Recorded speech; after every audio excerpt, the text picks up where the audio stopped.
Speedway.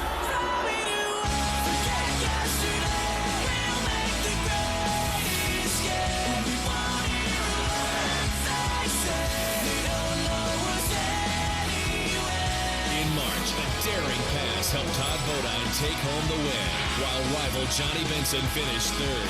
Will another amazing Atlanta finish be the equalizer in a tight championship battle?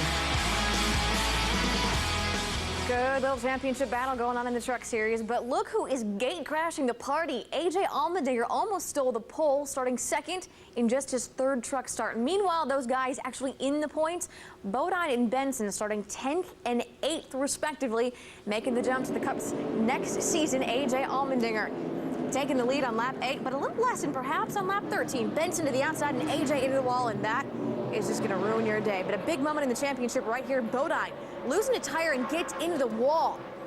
Puts him 2 laps down on that pit stop, and here's the important part. Him losing the laps is going to put Benson into the championship lead. Meanwhile, Bliss flying through the field, gets around Benson for the lead on lap 53, looking darn near unbeatable until caution number 4 drops him back from the lead to 10th because he's got a loose lug nut. But then it happens for Benson, running in the top 5 with the points lead. You can see the drive shaft shoot out of the truck, saves time with a push instead of a tow.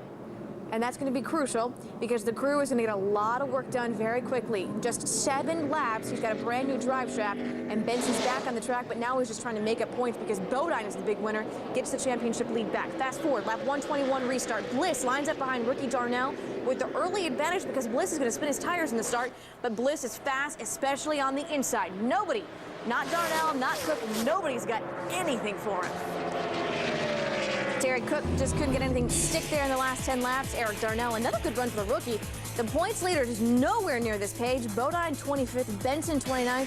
Not that Bliss cares because he got his first win in 4 years.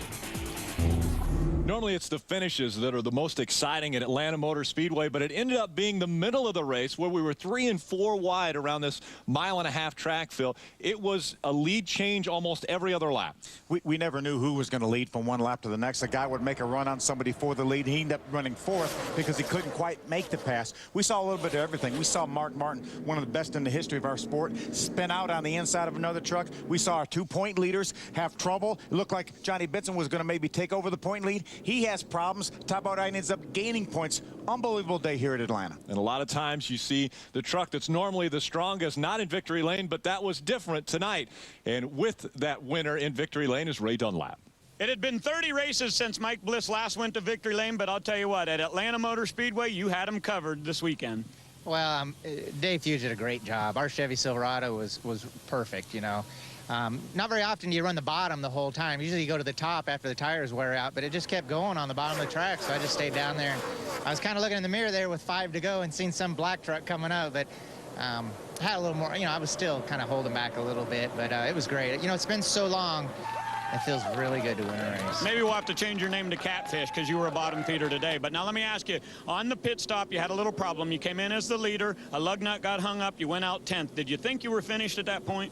Well, if I didn't win, I was going to kick the tire changer's butt. I was determined to chase him down. But, you know, the truck was so good today in traffic that I knew we still had it. I was just concerned if we'd run out of time, run out of laps. Just about everybody was loose at Atlanta Motor Speedway, but this guy had it tightened up just right, and he's back in victory lane. 7 drivers mathematically still in the championship hunt, but realistically, it's just between Bodine and Benson. Bodine has the advantage, though, by 86 points.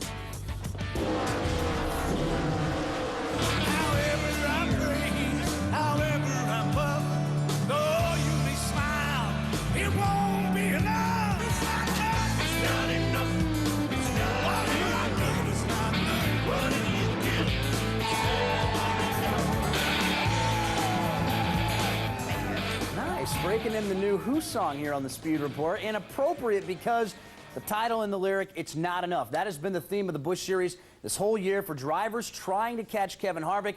One interesting to watch this weekend was the fact that Juan Montoya was making his NASCAR debut. And let's show you how that goes. Montoya already got a fan base in NASCAR and building it. He starts 9th. The Bushwhackers all at the back of the pack since they missed qualifying.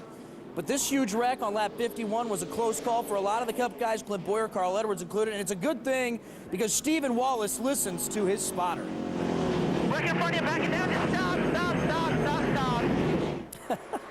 Gotta love the scanner talk. Juan Pablo Montoya ran in the top 10 most of the day, but then he gets knocked around by Jason Keller. Lap 155 would drop back to 29th. Kevin Harvick, meantime, grabs the lead on the restart. No surprise there. He has been dominant, but tempers are flaring behind him. Lap 177, Bernie Lamar goes headfirst into the wall. Little help from Augie Vidovich, and Lamar has got a little peace offering for him. Not with 13 to go. Carl Edwards charges under Kevin Harvick for the lead. It is not over. Casey Kane going to bring out the caution, and that'll make things interesting. Harvick going to work against Edwards, gives him a little bump out of the way, sends him back to third, and takes the checkered flag. More trouble behind him. Paul Menard, Shane Huffman. But at this point, the race is done. We have to give credit to Montoya for learning how to stay out of trouble in this one, for the most part, through a record-tying 15 race cautions.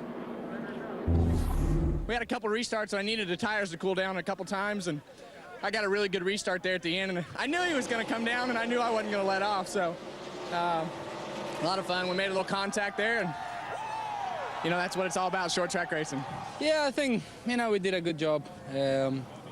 I had a couple touches with the guy, and it was a mistake. We were passing lap traffic. I went underneath him, and when I went full throttle, the car just stepped out, and I went into the guy. So we lost a bit of time there, but I think generally the Texaco Havoline Dodge car behaved really well. It was a top 5 car, and it's a shame. We could have brought it a little bit further forward, but for being my first Busch race, I'm pretty happy. So Harvick, Boyer, 1-2. Not the first time we've seen that this Busch Series season. Good runs by Huffman and Johnny Sauter. Danny O'Quinn with his second straight top 10. Montoya, a good recovery in 11th. Coming up on the Speed Report, teams are